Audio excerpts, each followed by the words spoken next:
Olá, sejam muito bem-vindos à segunda temporada do Nutrição em Cast, o seu canal de podcast sobre nutrição, saúde da mulher e maternidade. Nós estamos aqui pelo YouTube, mas também estamos em formato de podcast pelo Spotify. Eu sou Cláudia Banducchi, sou nutricionista e hoje o tema do nosso programa é diabetes gestacional.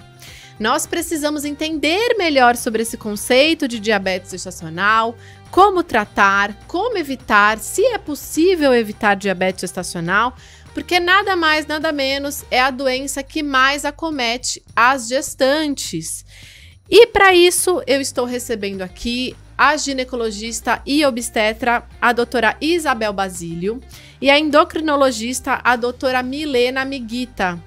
Doutoras, sejam muito bem-vindas ao Nutrição em Cast. Eu estou honrada em recebê-las. Muito obrigada. Olá, um prazer em participar hoje aqui com vocês. Obrigada pela oportunidade, Cláudia. Espero poder contribuir aí com algumas informações para as nossas pacientes. E muito. Eu tô super feliz mesmo, porque a gente se conhece. Essa coisa de trocar paciente nunca deixa a gente se ver, né? Fisicamente, mas a gente já se conhece, já troca pacientes. Tanto a doutora Isabel quanto a doutora Milena. Por isso, e é muito o que eu vivo no consultório, né? O atendimento com gestante tem muitas vezes algumas intercorrências e a maior que aparece é o diabetes gestacional. E eu queria começar, de fato, pelo começo mesmo, para a gente falar. Doutora Milena, o que é diabetes mellitus gestacional? Bom, então acho que inicialmente a gente tem que entender o que é diabetes mellitus, né?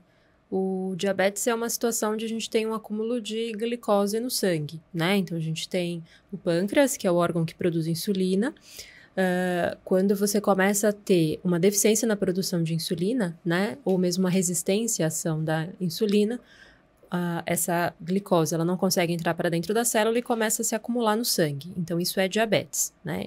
E a gente tem vários tipos de diabetes. Dentre os tipos de diabetes, o diabetes gestacional é um deles, que é uma situação onde você tem um aumento da glicemia na gestação, né? Como uma consequência desse estado da gestação.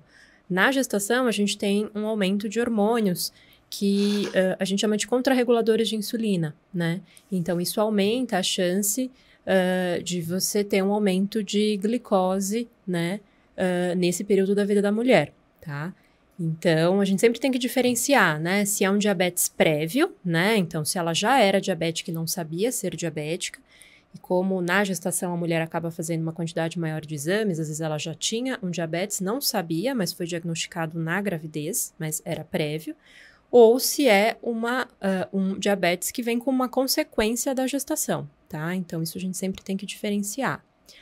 Vou pedir para minha colega também complementar um pouquinho. Não, acho que é isso mesmo, perfeito, né? Então, qualquer situação que você tenha uma glicemia de jejum alterada ou diagnosticada mais para frente através do teste oral de tolerância à glicose, você tem diabetes gestacional. Se é uma glicemia muito mais alta, que dá a entender que você já tinha essa condição previamente, é uma diabetes mellitus diagnosticada na gestação, mas não necessariamente como consequência da gestação, né? A gestação é um estado como se testasse o pâncreas, como tem esses hormônios que a doutora Milena falou, então você tem uma tendência maior a ter um aumento da glicemia por causa desses hormônios. Então, se seu pâncreas não está funcionando já adequadamente, ou se sua insulina não está agindo na periferia de maneira adequada, a consequência que acontece é a diabetes gestacional, um aumento da glicemia e todas as consequências que podem vir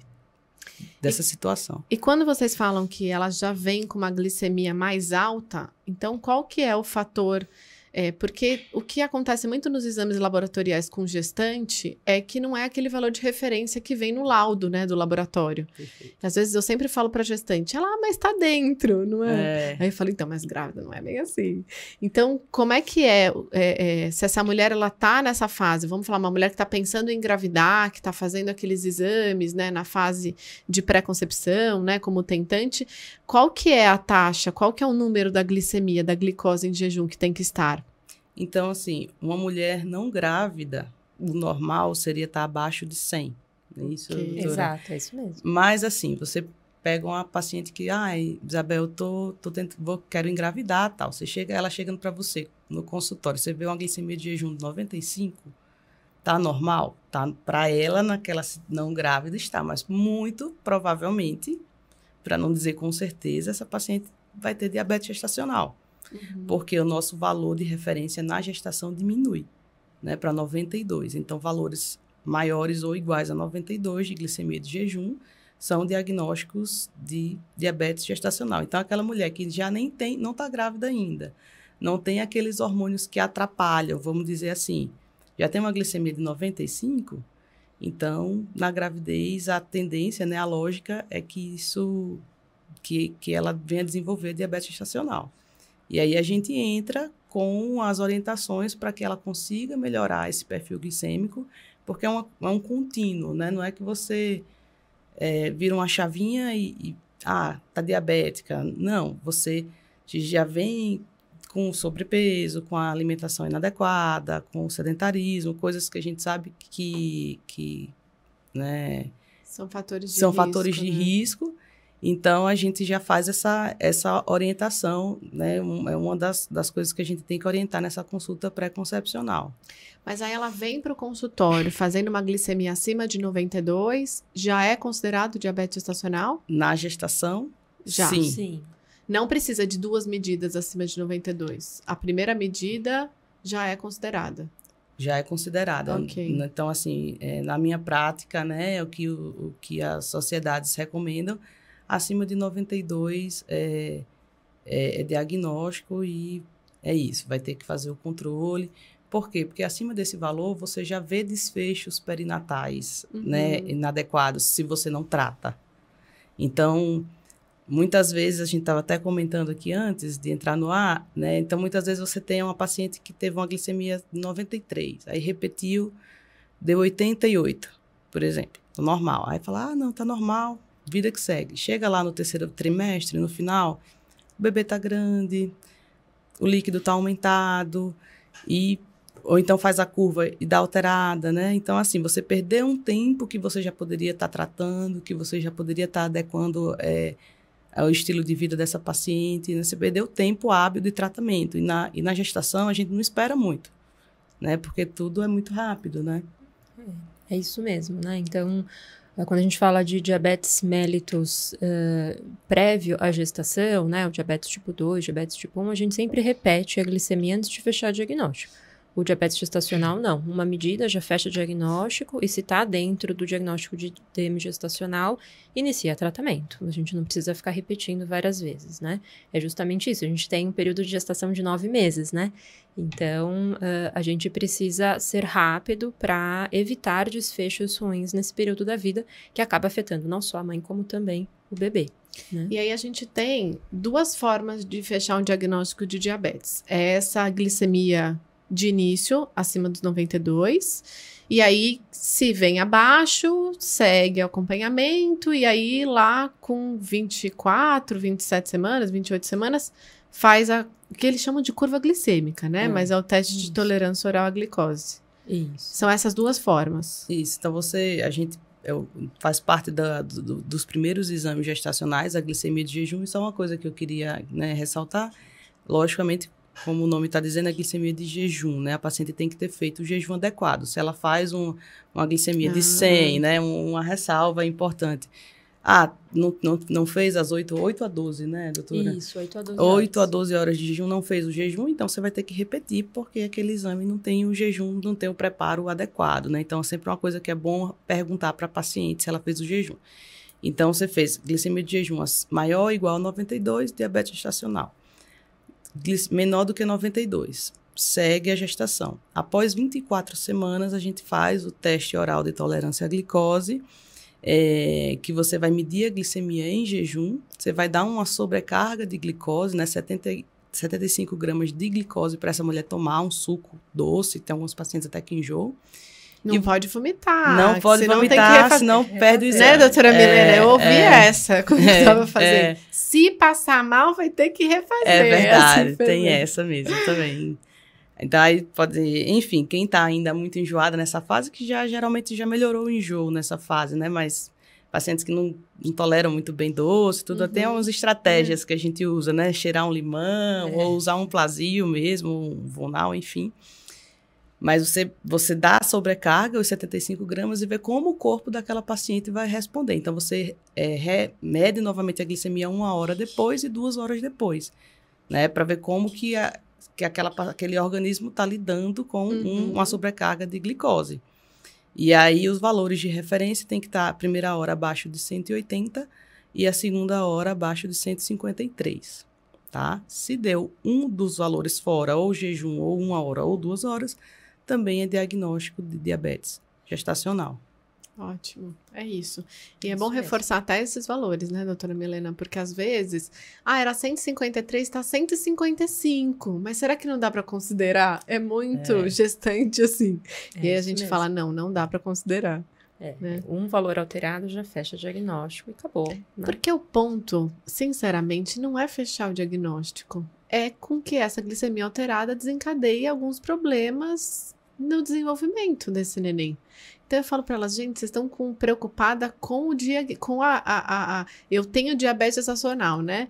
Mas não é nisso só que a gente tem que pensar, né? É que isso pode desencadear e acometer, né, outros problemas. E outra coisa também, né, Cláudia? Então, vamos supor, você passou no primeiro teste da glicemia de jejum, você passou na curva glicêmica lá com, sei lá, 150 na segunda hora, e você seguiu sua vida, né?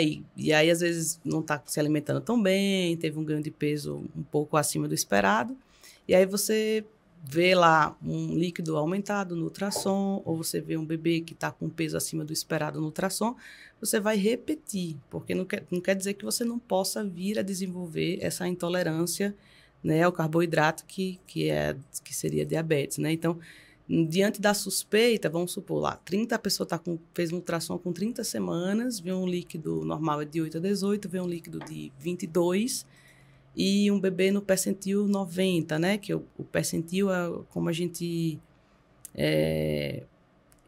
escala o peso, né? Então, o normal é entre o percentil 10 e o 90. Acima do 90 seria um bebê grande para a idade gestacional e abaixo do 10, pequeno. Então, veio lá um bebê no percentil 92 ou até 88. Tem cara, focinho, tudo de diabetes. Então, a gente repete a curva, né?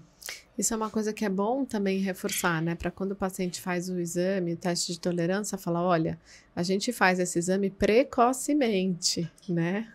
Mas que vamos manter a conduta, a orientação, né? O exercício, né? E tal, porque não dá para a gente extravasar no açúcar e achar que meu teste de tolerância deu bom, isso significa que eu já posso comer à vontade, para comer o que eu quero, que eu tô liberada para comer o que eu quero. Todo o peso que eu tenho direito na gestação.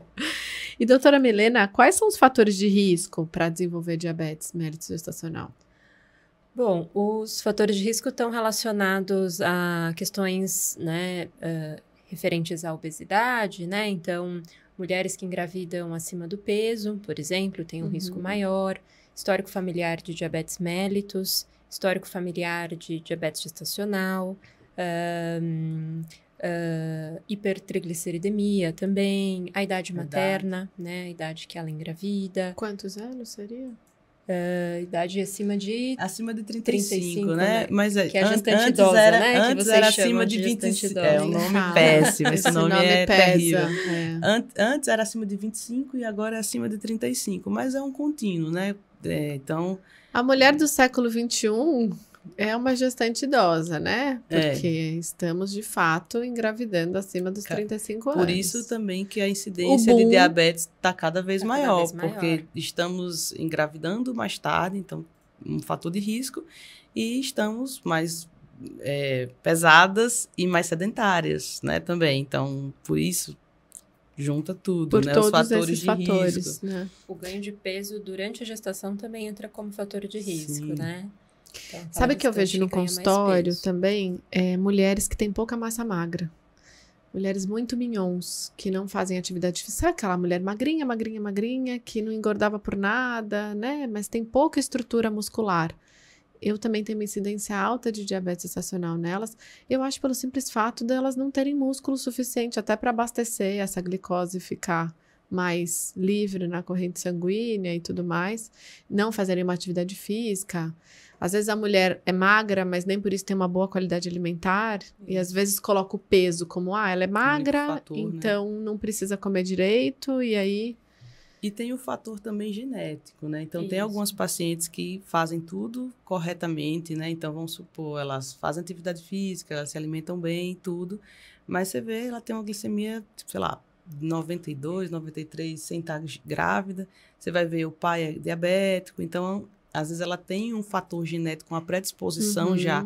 Então, assim, né, pode acontecer também. E você falou essa questão das mulheres muito magras, né? Mas também tem aquelas falsas magras, né? Com certeza. Então, por isso que a gente tem que levar em conta também a composição corporal, né? Então, às vezes você pega aquelas mulheres que estão acima, que estão dentro do peso, você faz o cálculo do IMC, dá um IMC menor do que 25, mas ela tem aumento de circunferência abdominal, né? Então, ela tem baixa massa muscular, braços e pernas finas, mais uma circunferência abdominal aumentada, indicando aumento de acúmulo de gordura visceral, que é fator de risco para diabetes gestacional.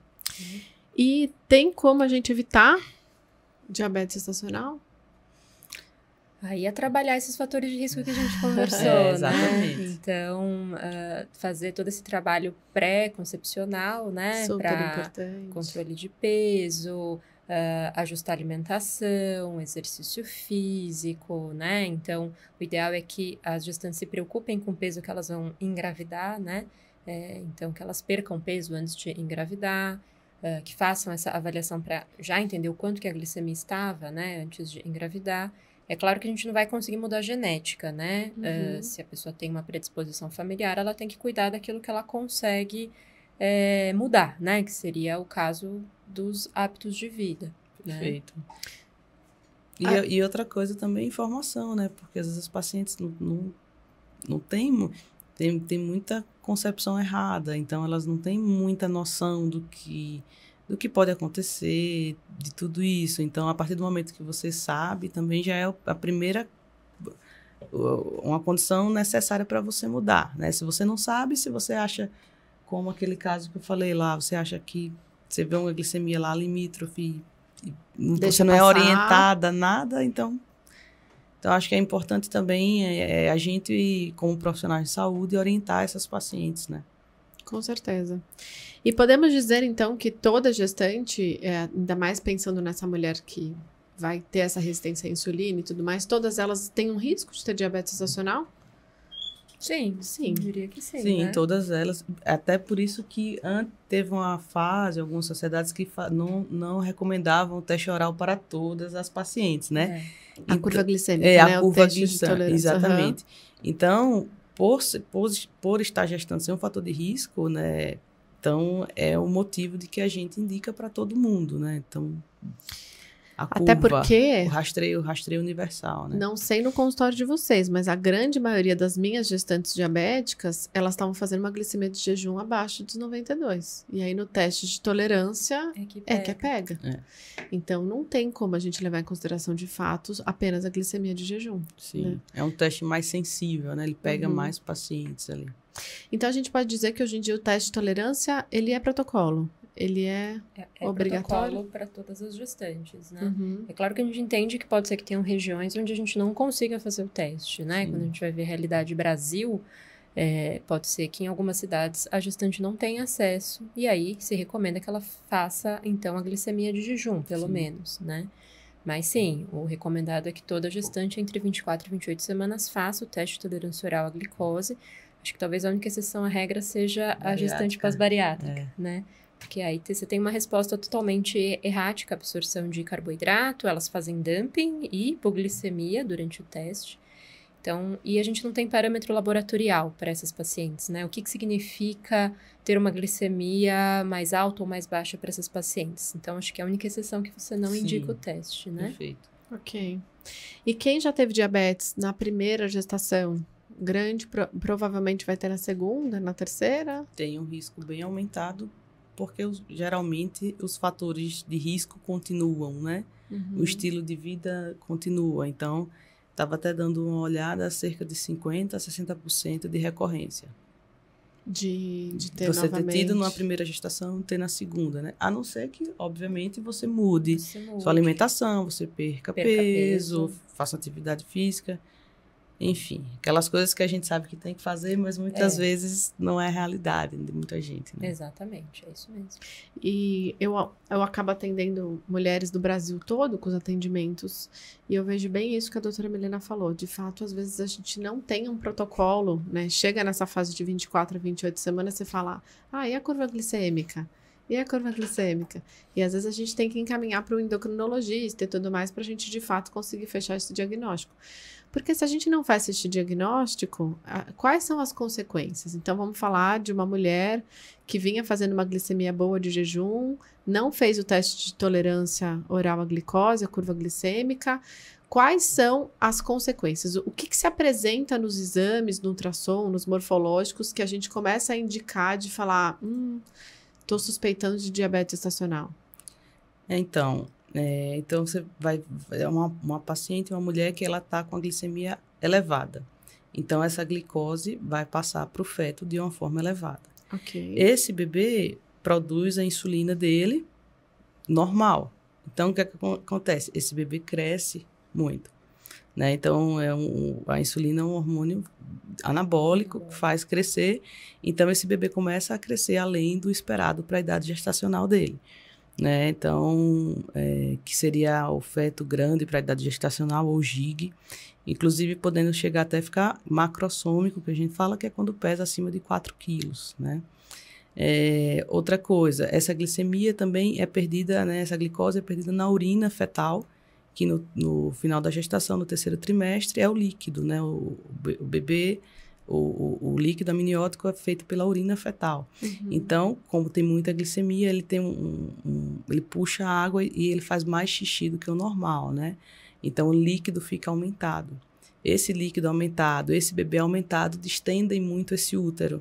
Esse útero muito distendido pode contrair mais cedo, trabalho de parto prematuro. Pode romper bolsa, né, antes do previsto. Uhum. Então, seriam basicamente... E aí esse bebê nasce, né? Parto vaginal pode diminuir a chance de você conseguir um parto vaginal, porque o bebê está maior do que o esperado, então às vezes não consegue passar, né? Então, ou passa com dificuldade, então você tem mais risco de tocotraumatismo, de ter algum distócia de ombro, que é uma situação que... no parto vaginal, quando o bebê vai nascer, passa a cabeça e não passa o ombrinho, né? Então, que é uma situação de risco, né? Que pode ter algumas implicações. Mas nasceu de vaginal, ou tem mais chance também de ter cesárea, né? Por causa disso, ou parto operatório, né? Que seria o fórceps, o vácuo. Mas o bebê nasceu, toda aquela glicose que ele recebia da mãe, pelo cordão umbilical, ele para de receber. Ele tem que mamar agora para vir a glicose. Só que a insulina dele está lá em cima. Então, o que é que acontece? Ele tem muita insulina e tem pouca glicose. Ele faz hipoglicemia neonatal. Então, a gente tem que ficar verificando a glicemia do bebê, né? Faz ponta de dedo? Ponta, faz no pezinho, geralmente. Isso, mas assim, né? Então, é uma situação, já é uma coisa, né? Que geral... A mãe não gosta, óbvio, lógico que a gente tem que fazer, porque essa glicemia é muito baixa, ele pode convulsionar, enfim, pode ter algumas implicações.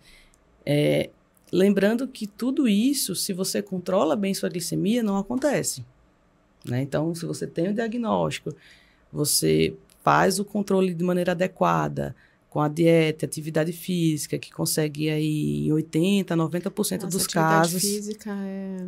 super importante, né? Se você consegue controlar bem, então você não vai ter nada disso que eu estou falando, né?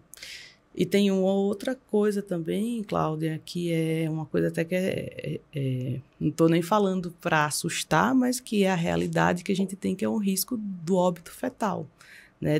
Para as pacientes que têm uma glicemia descontrolada. Esse bebê ia falecer dentro da barriga da mãe.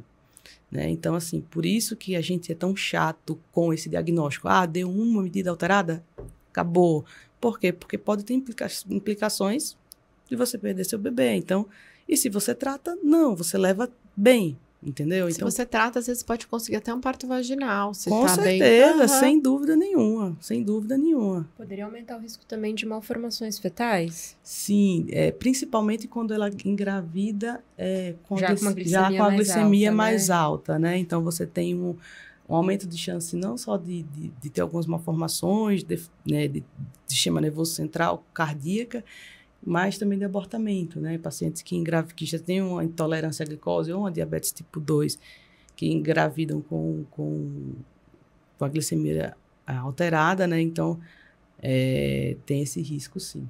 E a associação de diabetes gestacional com pré-eclâmpsia? Então, parece existir. Tem algumas publicações que falam que tem aumento, né? Outras que parecem existir, mas você vê que anda junto, né? Porque são fatores de risco semelhantes também, né? E aí o tratamento, doutora Milena, porque aí a gente pensa de que, puxa, agora eu tô com diabetes gestacional e vou ter que tomar insulina? Qual que é o tratamento?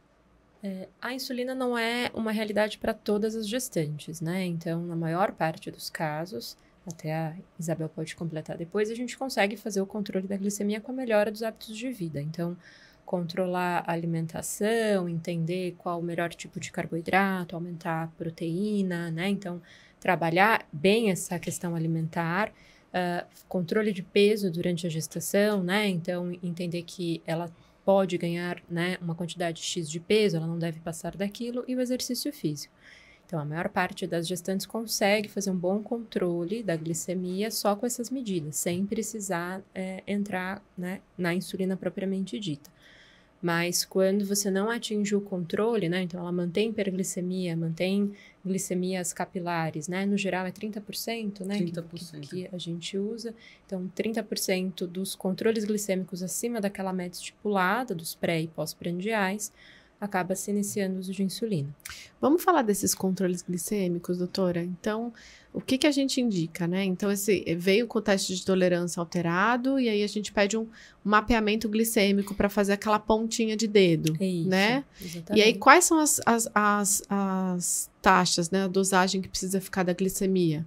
Porque pós-prandial, gente, é pós-refeição, né? Pós-café, almoço, janta, né, Isso. doutora? Explica um pouquinho pra gente. A gente... Para a gestante que ainda não está usando insulina, né? Não sei se a Isabel também faz dessa forma, mas para aquela que não usa insulina, no geral a gente pede para ela fazer controle de glicemia de jejum e 1 hora pós-refeição.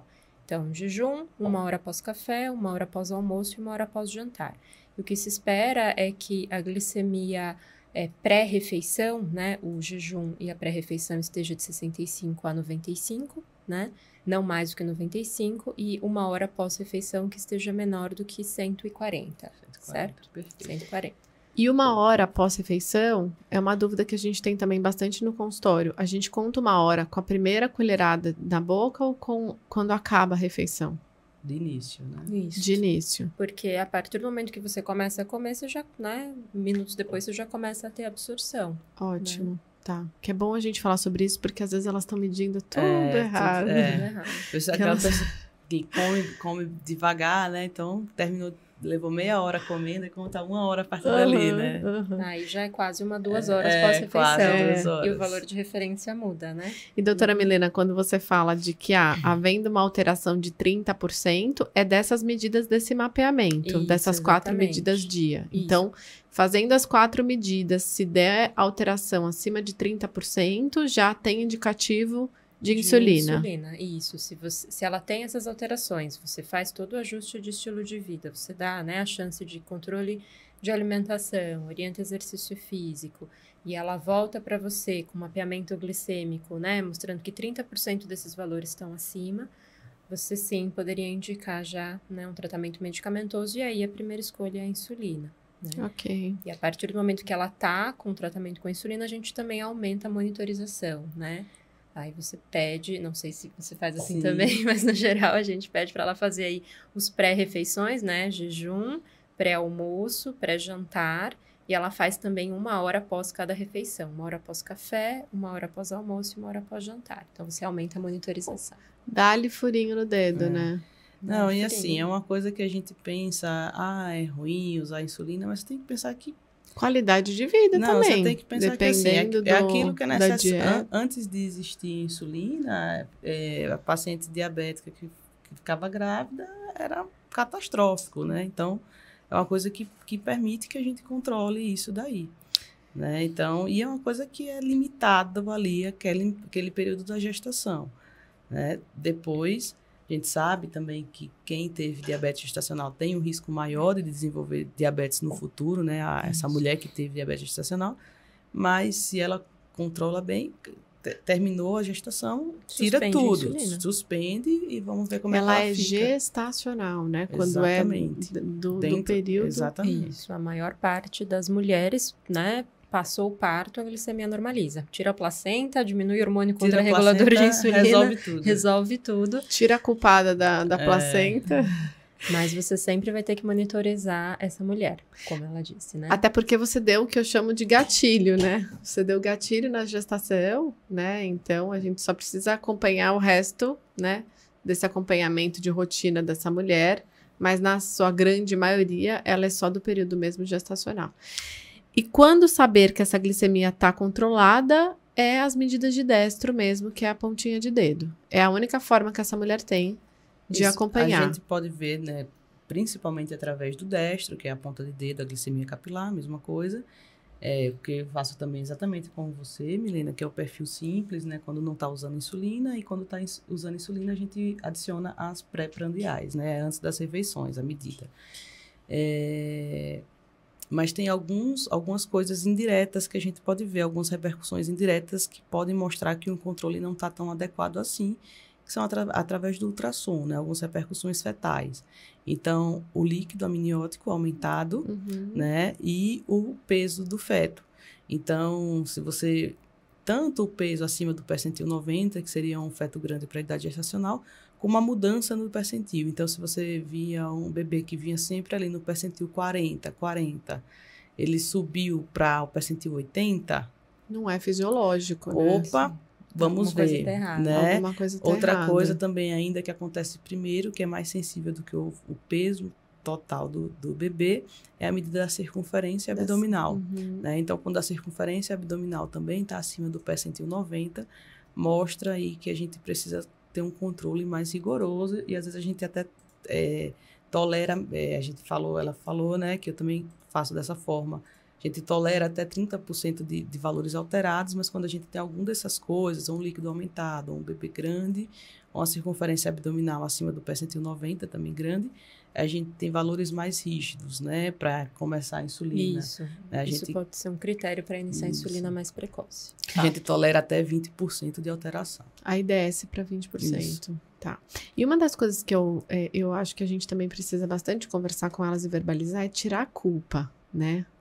Porque, às vezes, elas estão fazendo um diário alimentar, estão fazendo controle de destro, já fez a adequação das combinações do carboidrato, que a gente vai falar isso daqui a um tempinho, mas, mesmo assim, essas glicemias continuam a mais. E aí, às vezes, eu recebo no consultório, às vezes, prescrição de falar, retire todo o carboidrato. Como é que não dá pra tirar, né? A carboidrato. Coitada. Todo o carboidrato da Misericórdia, gestão. Que sofrimento que essa mulher vai ser exposta. Será que não seria melhor entrar com insulina? Não é? Exatamente. Porque eu falo, gente, é uma fase que, assim, vocês estão competindo energia, a glicose, ela é importante. Carboidrato é fruta, é legume, é verdura, é Sim. nutriente, Sim. né? Se for pra gente chegar num grau de resistência e de restrição a essa, será que vale a pena tamanha Não, e- reta final e retira tudo? E na gestação nem pode tirar carboidrato, né? Precisa, né? É um É macronutriente essencial para o crescimento do bebê, né? Então não tem jeito. Não, e também acredito que vai faltar micronutrientes, né? Se você Sim. tirar o carboidrato todo dela, eu acho Não. que não tem como você deixar essa paciente nutrida Exatamente. sem dar carboidrato, né? Uhum. E outra coisa também que se a gente tá com, você falou, chegar num ponto de precisar tirar carboidrato, não sei o que, eu tá com uma dificuldade muito grande, alguma coisa assim, tem situações que a gente precisa internar essa paciente para a gente poder fazer Monitorar. não é a regra, você conta no dedo, mas às vezes a gente precisa para a gente poder controlar essa alimentação, né?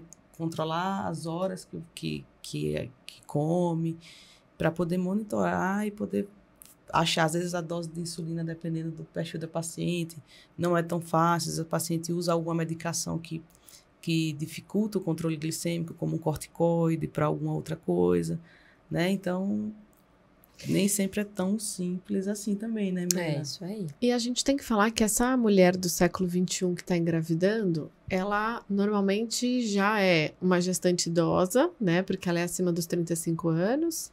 Ela já tem uma alimentação baita ocidental, né? Então, assim, trabalha demais, é exposta a estresse, às vezes não dorme direito, faz uma alimentação muito corrida, né?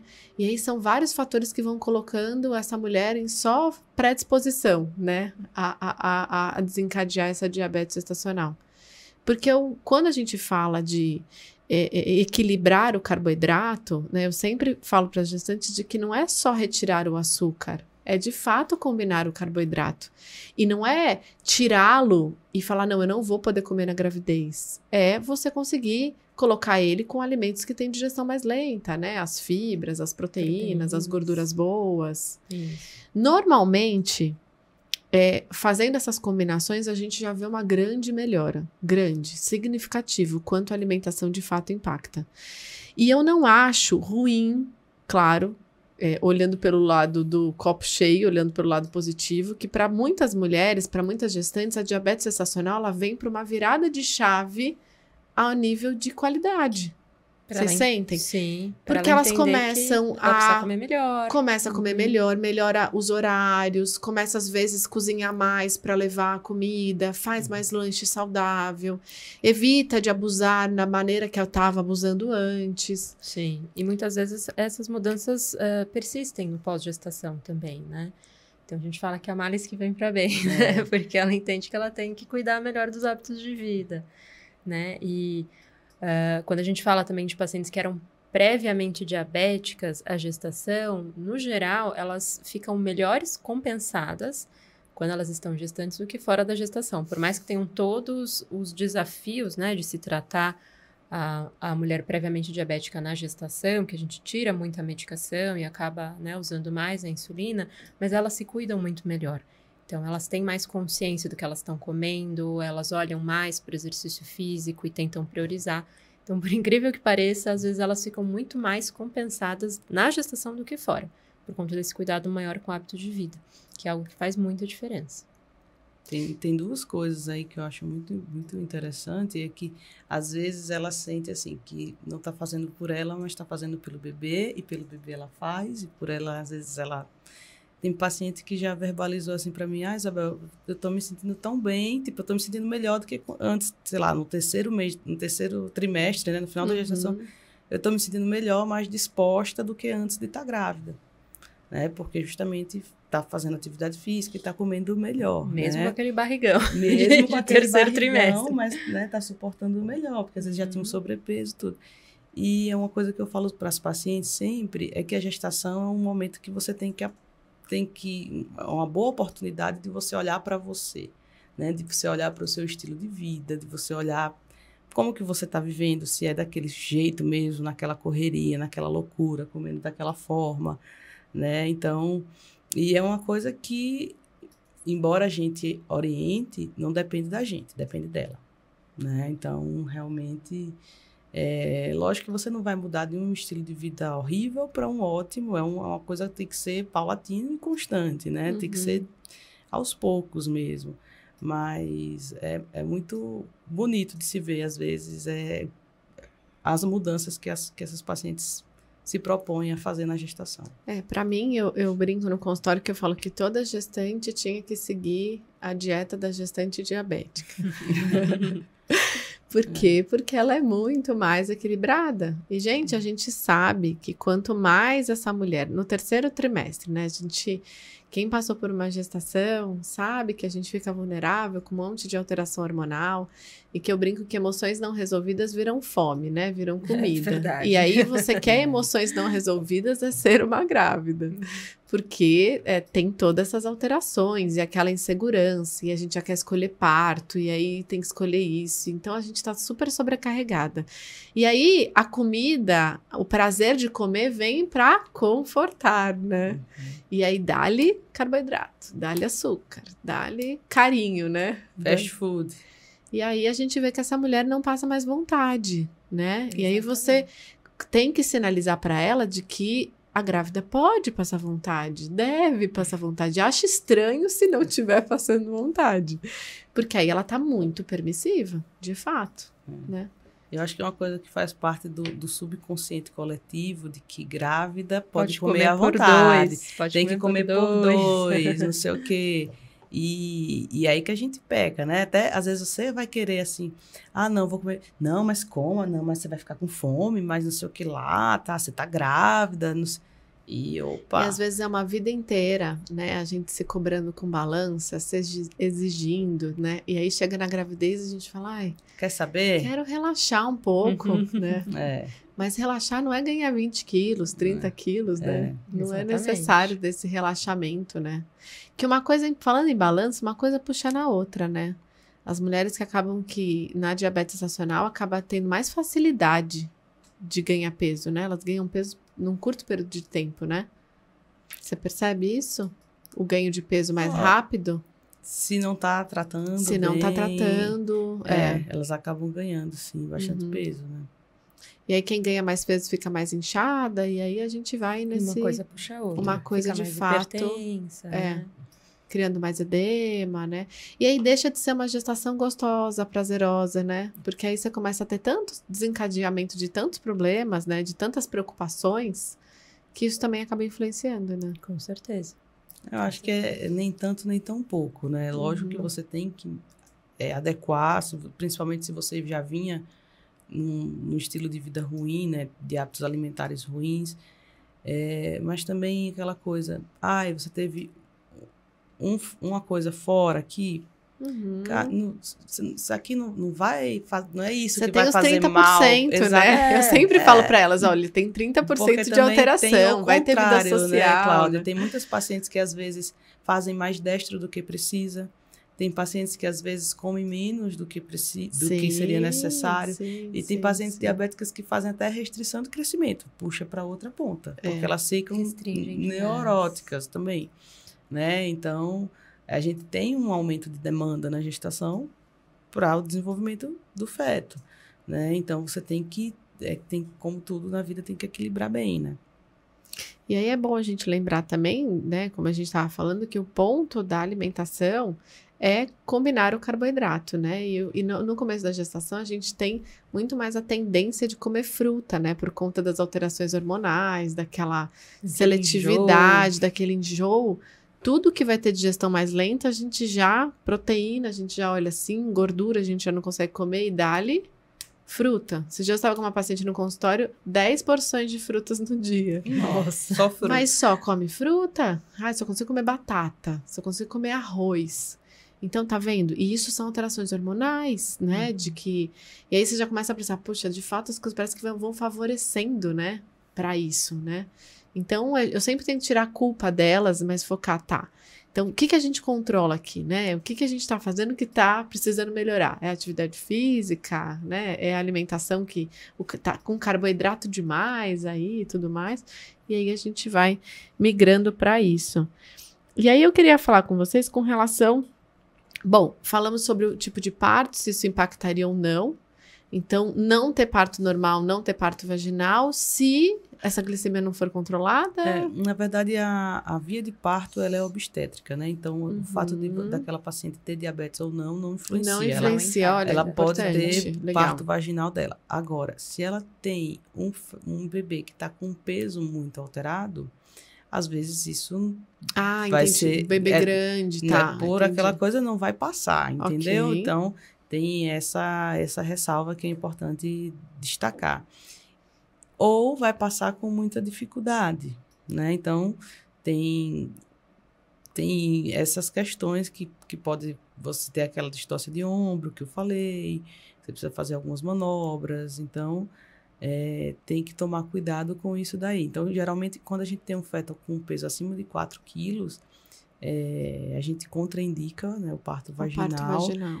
Tem bebês que nascem com mais de 4 quilos? Com certeza, tem, mas não é para toda mulher. Então, a gente sabe que aumenta a chance de você ter um tocotraumatismo, de você ter um parto operatório, né? Então,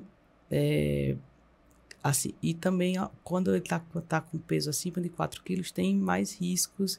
A gente sabe que não está controlado, né? Então, tem mais riscos de óbito também. Uhum. Então, algumas literaturas falam até 4,5. Aqui, geralmente a gente usa 4 quilos, que depende também da paciente, né? Se você vê uma paciente 1,85 m, mulherão, né? Um quadril largo, Uhum. Às vezes passa, mas é aquela coisa, é risco, né? Então, a gente está falando de risco. Você pode ter um bebê de 3,5 kg, que uma paciente menor tenha uma distócia de ombro também, mas é sempre aquela questão de risco, né? Mas o fato de ter diabetes não contraindica de forma nenhuma o parto vaginal. Só tem que ter cuidado como está o peso desse bebê. E ver também essa história da hipoglicemia e tudo mais. E também não há nenhum tipo de restrição com relação à amamentação, que isso é uma outra dúvida que elas têm. Não tem nada a ver. Restrição. Até ajuda, né? Até ajuda, a amamentação, né? Consome ali, ajuda, né? E tem até um trabalho que mostra que as pacientes que amamentam, ela tem menos chance de desenvolver diabetes no futuro em comparação àquelas que não amamentaram, né? Então, pacientes que têm diabetes gestacional, as que amamentam, elas desenvolvem mais tardiamente ou desenvolvem em menor frequência diabetes tipo 2, né? No futuro de vida dela. Uhum. Eu, graças a Deus, raramente eu pego nenéns assim, gigs, sabe? Nenéns macro no consultório. A gente consegue, até porque essa mulher tem orientação e tudo mais, e a gente consegue controlar isso muito bem. Essa criança que nasce, esse bebê que nasce, né? Que ficou nesse ambiente intrauterino lá, com muito mais glicose e tudo mais, que nasceu um bebê maior, né, que foi realmente esse bebê grande, tal, macro, ele em si tem mais chance de ter diabetes gestacional?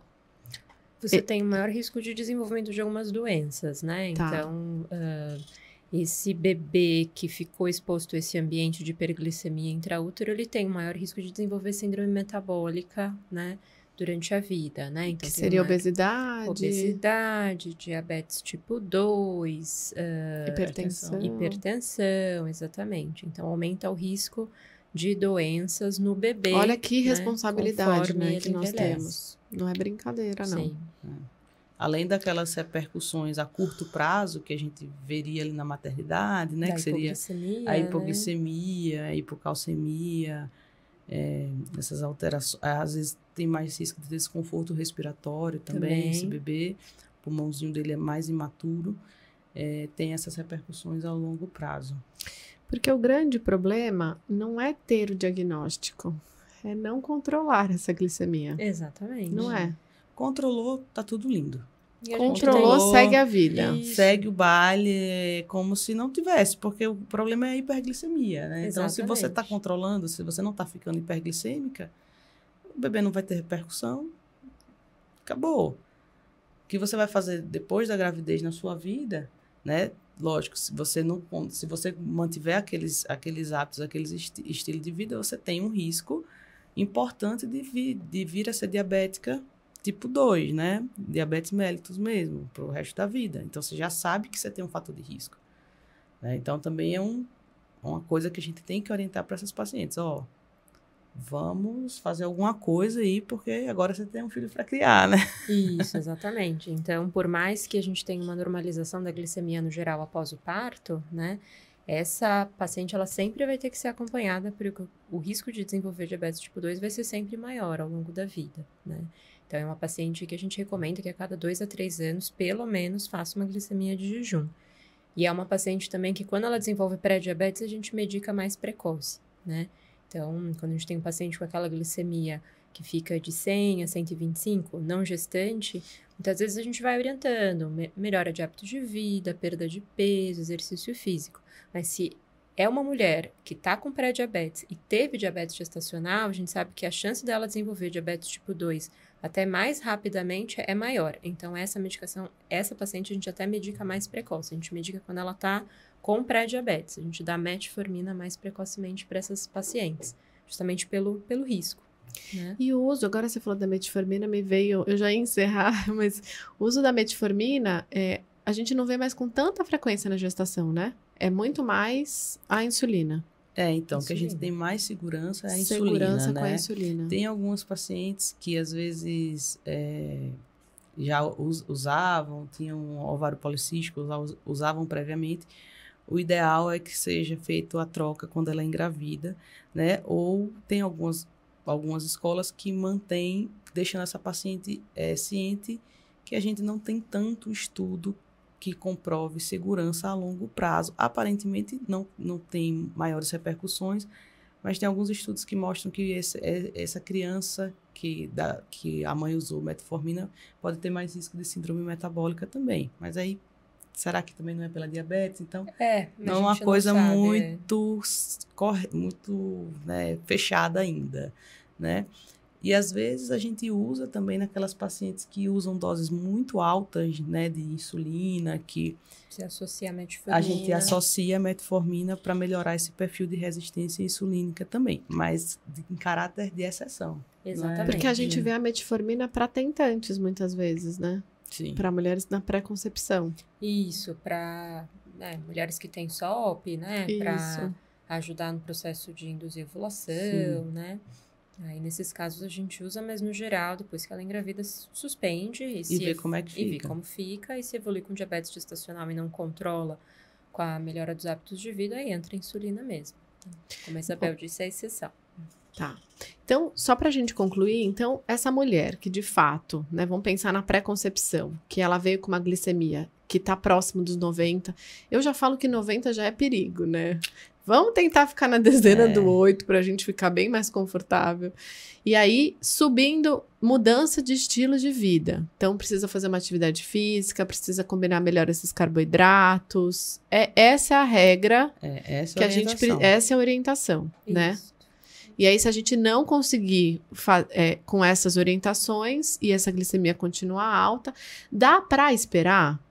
Porque eu falo que dá para esperar assim. Quando eu pego uma glicemia acima de 92, a gente mudando esse estilo de vida dessa mulher, esse hábito e tudo mais, e ficando dentro do controle, essa mulher ela é obrigada a fazer o teste de tolerância ou não? Se ela já tem o diagnóstico... O 92 acima já não faz mais. Você está falando da tentante? Não, da gestante. A gestante deu acima de 92. Não precisa fazer o teste de tolerância. Ela já tem o Ela já tem, não precisa fechar. Tá. Só essa dúvida. Inclusive, uma coisa, Cláudia, que essa paciente que a gente faz o diagnóstico no primeiro trimestre inicial, que você ainda tem pouco hormônio, é uma paciente que ela requer mais atenção, porque ela tem um perfil pior, né? Porque logo no início da gestação, que você tem menos hormônio, você já está com a glicemia fora. Então, essa paciente é uma paciente que tem mais risco de insulinizar do que aquela paciente que a gente diagnostica através do teste oral de tolerância depois de 24 semanas. Entendeu? Até porque quanto mais próximo de 40 semanas, maior vai ser essa resistência, né? A insulina. Exatamente. Então, às vezes... se a gente pensar que ela tá com 7 semanas, 8 semanas... já tá com a glicemia ruim. Então, é uma paciente que a gente precisa, né, realmente fazer as medidas para a gente conseguir levar essa gestação bem. E não ficar apavorada com esse diagnóstico. Né? Como a gente falou no início, né? 20% das gestantes tem, né? Não é o fim do mundo. É controlar. Na grande maioria, em 80% a 90% das vezes a gente controla só com alimentação e atividade física. Né? Então, não é nada, não é inventar a roda, né? Lógico que não é fácil também, né? A gente também é hipocrisia dizer que é fácil, mas também não é impossível, né? Então, é fazer, ir fazendo, ir aos poucos, ir aprendendo, conhecendo e tendo uma equipe multidisciplinar, né? Super importante. Então, quando eu faço o diagnóstico, eu já encaminho para nutricionista também, porque muitas vezes a paciente não tem muita noção também do que precisa se alimentar, e mesmo quem tem, né? Sempre vocês acrescentam estratégias, informações para ela que são relevantes para o controle glicêmico adequado. E acalmar, né? Acalmar essa família, esse casal, né? Porque senão elas já começam a excluir. Ai, não vou ter meu parto normal que eu sonhei. Ai, vou ter um neném giga. Eu falo, gente, calma. Não, uma coisa que eu faço muito também são consultas mais frequentes, né? Então, a gente faz consultas mais frequentes, você faz ultrassom mais frequente, porque isso aí vai dando tranquilidade para elas. Não, né? E doutora, a gente sabe que não é do nada também, né? Não vai ter do nada uma glicemia alta. Então, sempre tem alguma coisa para resolver. Sempre tem alguma coisa que a gente sabe que não tá combinando bem, que tá estimulando para essa glicemia ficar. Então, eu falo, vamos focar no que a gente controla, né? Vamos focar no que, de fato, depende de nós para essa gestação e para esse controle, né? Mais ou menos por aí. Quando a paciente engravida, você tipo, viu ali o teste positivo, você já pensa no seu bebê no colo, você não pensa que vai ter nenhuma intercorrência, né? Então, quando você tem qualquer intercorrência, é muito espanto, é muito, né? E tem a autocobrança, tudo isso. Então, é importante você também estar ali ao lado como apoio para aquela paciente, né? Muito bom. Obrigada. Muito bom, que enriquecedor. Maravilhoso o programa de hoje. Eu queria, doutora, vou começar com a doutora Milena. Doutora, como é que as pessoas te encontram nas redes sociais? Se você quiser deixar um telefone, se você quiser deixar suas páginas, como é que encontramos você? Até porque pode ser que surjam dúvidas, e aí a gente pode também encaminhar para você. Acho que a forma mais fácil de me encontrar talvez seja pelo Google. Se digitar o meu nome, Milena Miguita, tem o meu site. Lá os pacientes conseguem mandar e-mail diretamente para mim, então se tiver alguma dúvida específica, pode mandar por e-mail que eu respondo.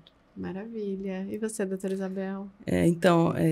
Também tem o site, né? E lembrando que é Isabel com YZ, então é a única que você vai achar, não precisa colocar nem sobrenome. E através do Instagram também, @DRAIsabel. Estou à disposição aí, se precisar de alguma coisa. Muito bom.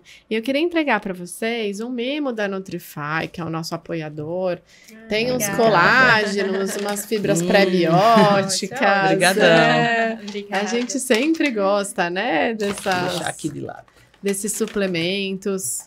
Mas obrigada, na verdade é um mimo em agradecimento mesmo. Primeiro, um prazer reconhecê-las pessoalmente, né? Eu acho que a gente fica muito nesse mundo virtual, que é muito bom. Que eu acho que a gente vai trocando pacientes e vai vendo algumas semelhanças, né? E isso é ótimo. Mas queria agradecer mesmo a participação de vocês hoje aqui. Obrigada, viu? Eu que agradeço. Obrigada pelo convite. Imagina, voltem sempre. E obrigada a você que esteve com a gente em todo esse período. Eu quero que vocês curtam esse vídeo, compartilhem.